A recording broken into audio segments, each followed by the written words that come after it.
Kabar resminya Miss Hilgers dan Eliano Rinders menjadi WNI untuk bergabung dengan timnas Indonesia membuat Cina panik. Kepanikan sebenarnya bukan hanya melanda Cina, melainkan juga Jepang, yang dari saking paniknya langsung membuat propaganda keras menjelang melawan Indonesia di bulan November nanti. Tapi tunggu teman-teman, sebelum saya bahas lebih detail bagaimana kedua tim tersebut merasa panik dan gelisah untuk menghadapi Indonesia, ada baiknya buat kalian yang baru bergabung, saya ucapkan selamat datang di channel ini, channel Latifianto, sebuah channel yang secara khusus akan membahas tentang dunia sepak bola, utamanya timnas Indonesia. Pokoknya segala hal yang berkaitan dengan timnas Indonesia akan selalu saya sajikan, akan selalu saya bahas di channel ini. Jadi monggo buat kalian yang berkenan, silahkan di subscribe dan jangan lupa klik juga tombol like-nya.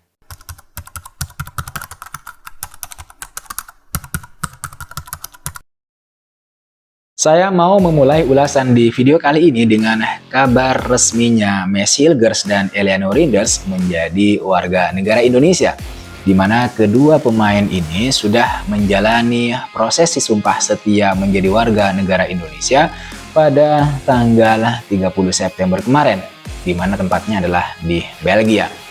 Alasan kenapa kemudian kedua pemain ini disumpah di Belgia adalah karena jadwal kedua pemain ini begitu padat, sehingga untuk mempersingkat waktu proses pengambilan sumpah menjadi WNI ya sudah dilakukan di Belgia. Seusai menjadi WNI, di dalam video yang diunggah di Instagram Pak Erick Thohir dan PSSI, Miss Hilgers menyampaikan bahwa dia siap untuk Indonesia, dia bangga bermain untuk Indonesia, dan dia merasa gembira bisa berada di sini, artinya bergabung dan berada di tengah-tengah keluarga besar timnas Indonesia, timnas Garuda.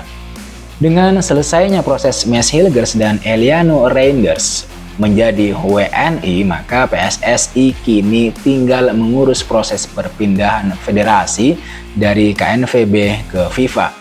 Proses perpindahan federasi ini diperkirakan tidak akan memakan waktu yang lama atau panjang. Jika semua proses perpindahan ini berjalan lancar, maka Miss Hilgers dan Eliano Rinders bakal bisa didaftarkan tepat pada saat laga kualifikasi Piala Dunia 2026, yaitu ketika timnas Indonesia melawan Bahrain dan Cina pada tanggal 10 dan 15 Oktober. Kabar besar yang ingin saya sampaikan di video kali ini adalah dampak yang diakibatkan oleh bergabungnya Miss Hilgers dan Eliano Rinders dengan timnas Indonesia, di mana kabar tersebut itu telah membuat media Cina dan Jepang cukup panik. Media Cina yaitu Beijing Sports langsung panik menjelang laga melawan timnas Indonesia karena kehadiran Miss Hilgers dan Eliano Rinders di tengah-tengah tim. Menurut pengakuan media tersebut yang bisa dibaca dari laporannya pada hari Selasa kemarin, timnas Cina telah menderita cedera dan lawan mereka yaitu timnas Indonesia telah menambah bala bantuan yang cukup kuat. Menurut mereka, artinya menurut media tersebut, kehadiran pemain FC Twente dan Zwolle ini akan membuat misi Cina meraih kemenangan itu agak sedikit sulit. Kekhawatiran Beijing Sports cukup beralasan karena timnas Cina saat ini memang sedang dilanda badai cedera pemain. Meskipun begitu, pelatih Cina, Branko Ivankovic, memutuskan untuk tetap memanggil Wu Lei dan kemudian Alan yang sedang mengalami cedera. Sementara untuk Zhu Chenji yang memang menjadi andalan timnas Cina itu harus absen di laga nanti karena mengalami hal yang sama, yaitu cedera juga. Media yang lain yaitu Sohu juga mengkhawatirkan hal yang sama. Bahkan media tersebut khawatir timnas Cina bakalan ketinggalan jauh dari Indonesia.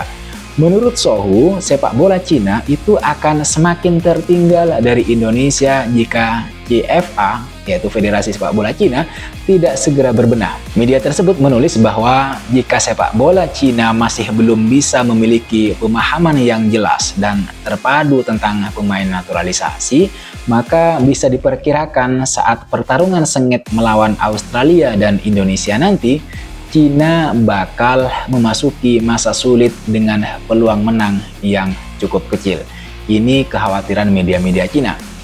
Menurut saya, kekhawatiran ini bukan hanya melanda Cina saja, melainkan juga melanda publik tim sekelas Jepang.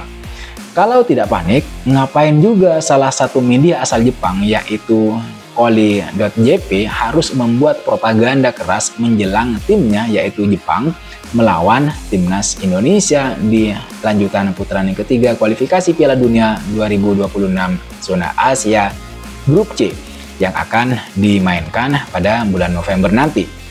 Dalam pemberitaannya, media ini membandingkan bagaimana kekuatan dari tim-tim yang berada di Grup C kualifikasi Piala Dunia 2026 zona Asia berdasarkan 2 pertandingan pertama.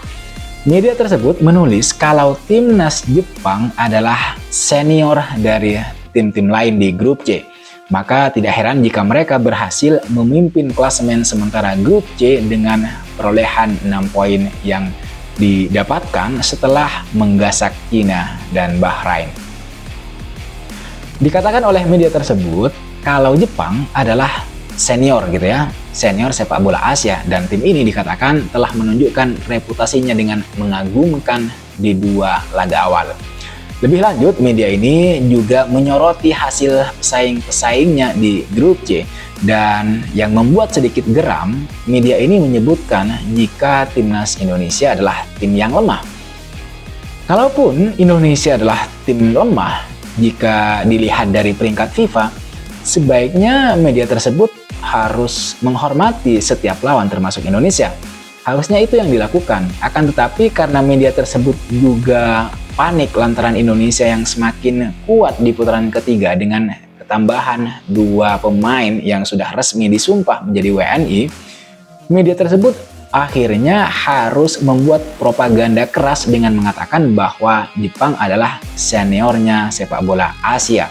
Kalau publik Jepang tidak panik, masyarakat di sana, ya salah satunya yang diwakili oleh media, tidak perlu membuat propaganda seperti itu, karena tanpa propaganda pun semua orang tahu bahwa Jepang adalah tim yang sangat kuat dan bagus di Asia.